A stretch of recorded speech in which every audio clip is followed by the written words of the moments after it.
तो hello everyone, ICT virtual classes में आपका बहुत बहुत स्वागत है। तो हम पढ़ रहे थे ग्रेविटेशन और आज हमने पढ़ना है ग्रेविटेशनल फील्ड के बारे में, यानी कि आज पढ़ेंगे हम गुरुत्वाकर्षण क्षेत्र के बारे में। ठीक है, तो फटाफट से देख लेते हैं कि ग्रेविटेशनल फील्ड क्या होता है।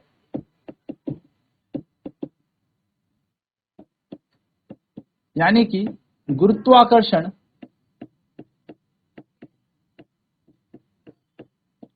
क्षेत्र क्या होता है। अब क्षेत्र से समझ में आता है फील्ड, फील्ड से समझ आता है एक एरिया, यानी कि एक जगह, एक स्पेस, है ना। तो अगर जैसे फॉर एन एग्जांपल मैं यहाँ पर हूं और यहाँ पर मैं इस पेन को छोड़ रहा हूँ, यहाँ पर ये पेन नीचे खींचा चला गया, यहाँ पे छोड़ा ये पेन नीचे खींचा चला गया, यहाँ पे छोड़ा ये पेन नीचे खींचा चला गया, तो यहाँ आसपास पे क्या है, क्षेत्र है, कोई चीज हमें अपनी तरफ खींच रही है।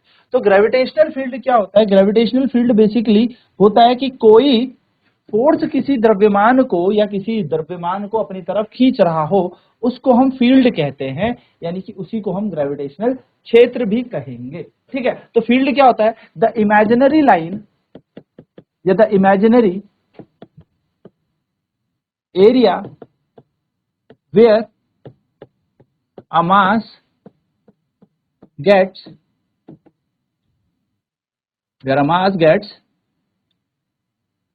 N attractive force. हम इसको कह सकते हैं जहां पर एक मास को, एक द्रव्यमान को क्या मिले, एक अट्रैक्टिव फोर्स फील हो। The imaginary area where a mass feels an attractive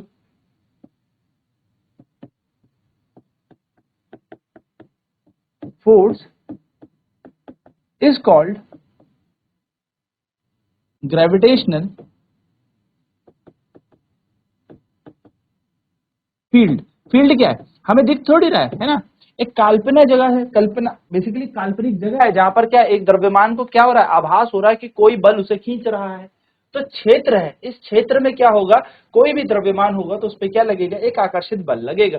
उसी को बेसिकली हमने क्या कह दिया, ग्रेविटेशनल फील्ड, यानी कि गुरुत्वाकर्षण क्षेत्र कह दिया। तो एक काल्पनिक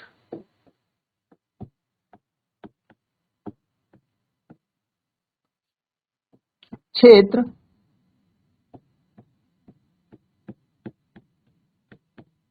जहां एक द्रव्यमान को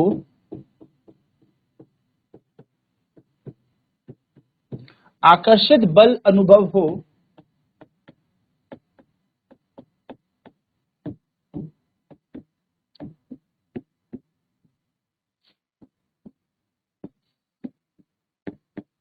उसे गुरुत्वाकर्षण क्षेत्र कहते हैं। उसे गुरुत्वाकर्षण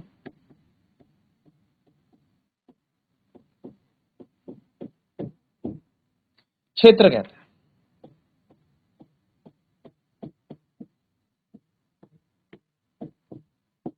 चलिए, तो वो बल कितना होता है, कितना बल ये अनुभव करता है? तो ये बल अनुभव करेगा Gm1, यानी कि जो बॉडी इसको खींच रही है, m बटा r स्क्वायर, यानी कि उन दोनों वस्तुओं के बीच की दूरी, और यही गुरुत्वाकर्षण बल हमने पढ़ा ही था, Gm1m2 बटा r स्क्वायर। तो इस चीज को हम फटाफट नोट करेंगे।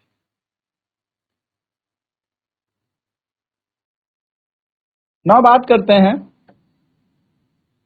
ग्रेविटेशनल फील्ड स्ट्रेंथ की।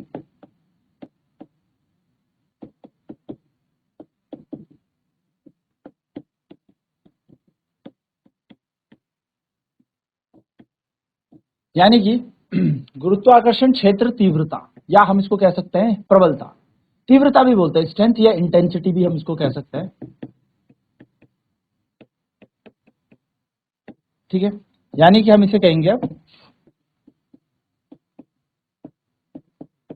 गुरुत्वाकर्षण क्षेत्र तीव्रता या प्रबलता। इसको कैसे डिफाइन किया गया है? The force acting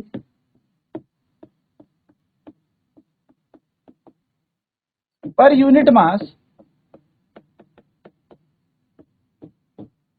is called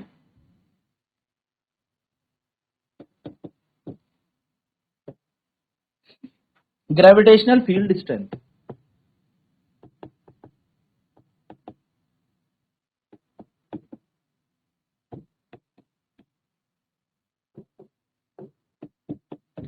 एकांक द्रव्यमान पर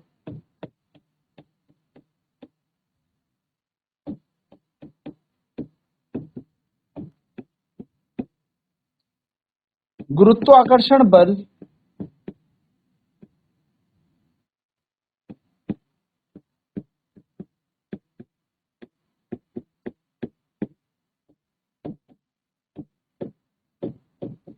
लगना गुरुत्वाकर्षण क्षेत्र की तीव्रता कहलाता है।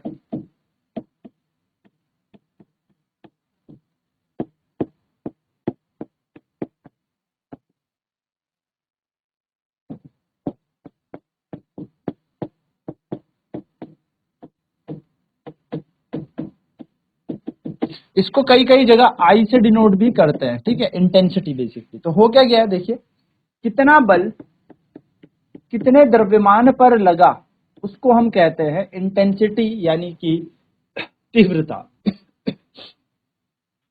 तो अगर हम इसकी यूनिट की बात करें तो इसकी इकाई बन जाएगी न्यूटन पर केजी, इसकी इकाई है, ठीक है। अगर मैं बात करूं तो न्यूटन को हम लिखते हैं केजी मीटर पर सेकंड का स्क्वायर। जरा ध्यान से देखें, हम लिखते हैं केजी मीटर सेकंड का स्क्वायर और नीचे केजी, तो केजी से केजी कट गया तो ये आएगा ms-2, यानी कि एक हिसाब से ये गुरुत्वीय त्वरण ही तो है। डायमेंशन की अगर मैं बात करूं इसके विमीय सूत्र की, तो विमीय सूत्र इसका बन जाएगा LT-2। ये हमारा क्या बन जाएगा, इसका डायमेंशन बन जाएगा, विमीय सूत्र बन जाएगा। तो इंटेंसिटी बेसिकली क्या होता है, तीव्रता क्या होती है, कितना बल कितने द्रव्यमान पर लग रहा है, इसको हम इसकी तीव्रता कहते हैं। नाउ हमें पता है अगर यहां पर कोई द्रव्यमान m है और ये द्रव्यमान इस छोटे द्रव्यमान m को क्या कर रहा है, अपनी तरफ खींच रहा है, जो कि दोनों के दोनों r दूरी पर है। तो इन दोनों के बीच जो गुरुत्वाकर्षण बल होगा वो होगा Gmm/r²। अगर हम इसको ऊपर वाले समीकरण में रख लेते हैं, यानी कि समीकरण पहले में रखते हैं, तो हमें क्या मिलेगा, पुट इन इक्वेशन फर्स्ट, पहले समीकरण में रखने पर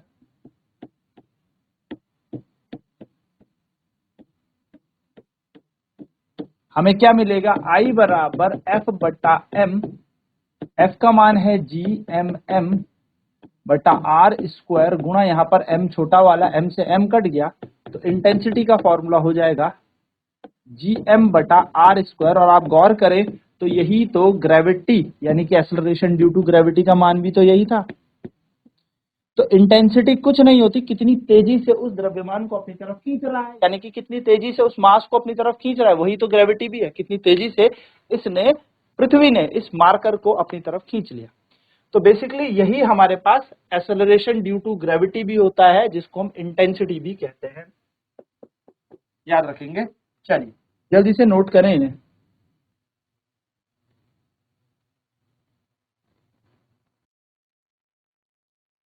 तो कितना बल कितने द्रव्यमान पर लगता है ये बताएगी हमें तीव्रता, ठीक है। चलिए जल्दी से देखेंगे।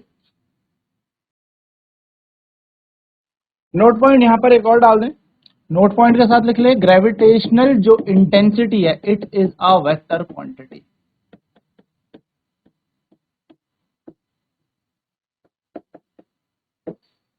जो हमारी इंटेंसिटी होती है, तीव्रता होती है, ये एक सदिश राशि होती है,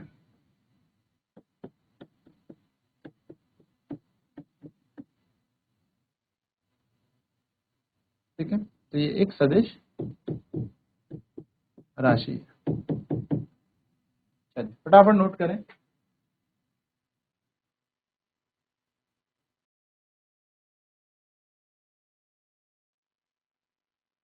तो यहां पर जैसे हमने समीकरण पहले पे रखा, तो हमारी इंटेंसिटी का मान क्या आ गया, Gm/r², यानी कि यही हमारी ग्रेविटेशनल फील्ड इंटेंसिटी है, इसी को हम तीव्रता भी कहते हैं। चलिए बात करते हैं अब ग्रेविटेशनल पोटेंशियल की,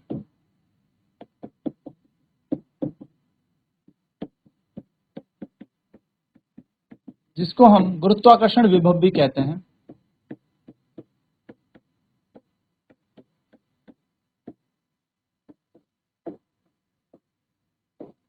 गुरुत्वाकर्षण विभव नाउ ग्रेविटेशनल पोटेंशियल क्या होता है? मान लीजिए यहाँ पर एक द्रव्यमान है बड़ा M, और इसका ना कुछ रेंज है, इसकी कुछ क्षेत्र है, ऑब्वियसली इसका कुछ क्षेत्र होगा ग्रेविटेशनल फील्ड, और यहाँ पर बैठा है एक छोटा सा M द्रव्यमान, इसको आपको लेके इसके पास आना है। यानी कि यहाँ पर एक अट्रैक्टिव फोर्स तो लगी रहा होगा, पर आपको इस द्रव्यमान को लेके इसके पास आना है। तो जब आप इस द्रव्यमान को इसके पास लेकर आएंगे तो बेसिकली अट्रैक्टिव फोर्स बढ़ता जाएगा। तो आपको क्या करना पड़ेगा, एक रिपल्सिव फोर्स लगाना पड़ेगा जिससे इसकी गतिज ऊर्जा निरंतर रहे या फिर काइनेटिक एनर्जी बराबर है। सो जितना कार्य आप इस छोटे से द्रव्यमान को इसके क्षेत्र में लाने के लिए करेंगे, that is known as gravitational potential. यानी कि the work done in bringing a mass from one point to another point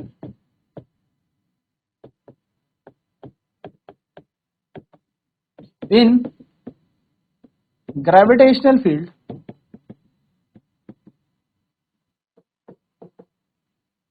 is called gravitational potential।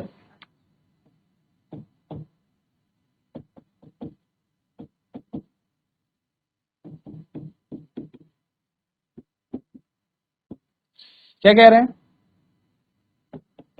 एक द्रव्यमान को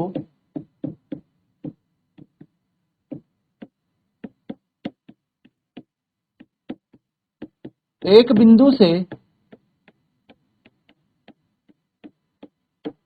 दूसरे बिंदु पर, एक द्रव्यमान को एक बिंदु से दूसरे बिंदु, या मैं बोलूं एक द्रव्यमान को गुरुत्वाकर्षण क्षेत्र में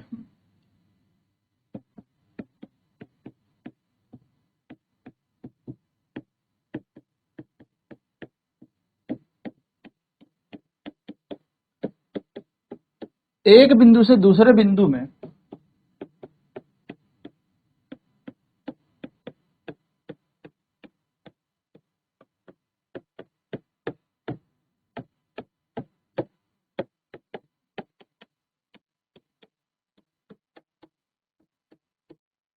किया गया कार्य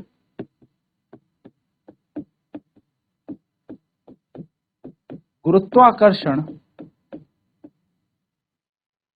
विभव कहलाता है।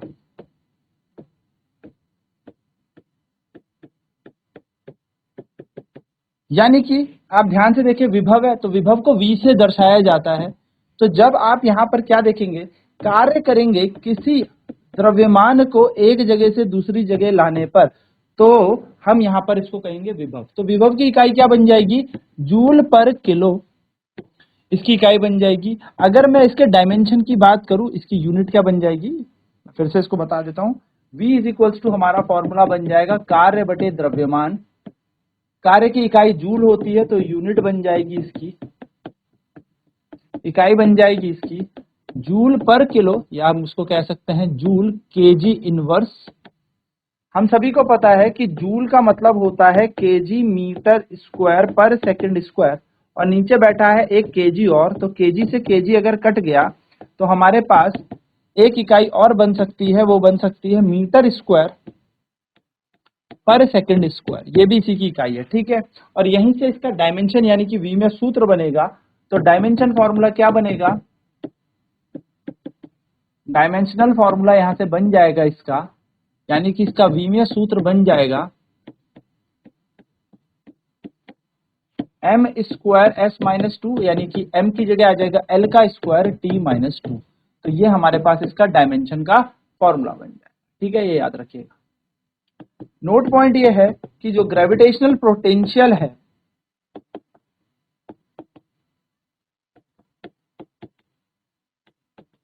इज स्केलर क्वांटिटी, ये एक अदिश राशि है, ठीक है। गुरुत्वाकर्षण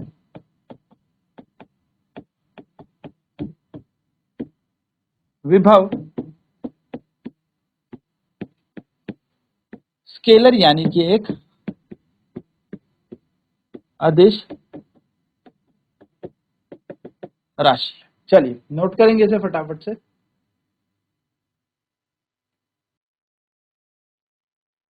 तो जब किसी द्रव्यमान को एक क्षेत्र से दूसरे क्षेत्र में गुरुत्वाकर्षण के अंदर ही हमें एक बिंदु से दूसरे बिंदु में ले जाना है, तो किया गया कार्य उस द्रव्यमान पर क्या कहलाता है? विभव कहलाता है। ठीक है, तो ये बात याद रखनी है, इसकी इकाई पूछी जाती है, इसकी यूनिट भी पूछी जाएंगी आपसे, और इसके डायमेंशन फॉर्मूले भी पूछे जाते हैं। और याद रखिएगा ये एक अदिश राशि है, तो इसमें दिशा बेसिकली नहीं देखी जाएगी यानी कि एक स्केलर क्वांटिटी, इस पर कोई दिशा नहीं होती।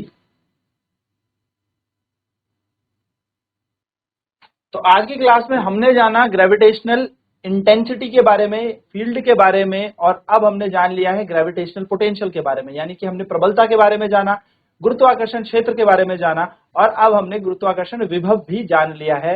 विभव क्या होता है? Due to a point mass, यानी कि what is the gravitational potential due to point mass. एकांक छोटे से एक द्रव्यमान से क्या हमें गुरुत्वाकर्षण विभव मिलता है, इसके बारे में अब चर्चा करेंगे अगली क्लास में। तो आज आईसीटी वर्चुअल क्लासेस में इतना ही। जुड़ने के लिए बहुत बहुत धन्यवाद। आपका दिन शुभ हो।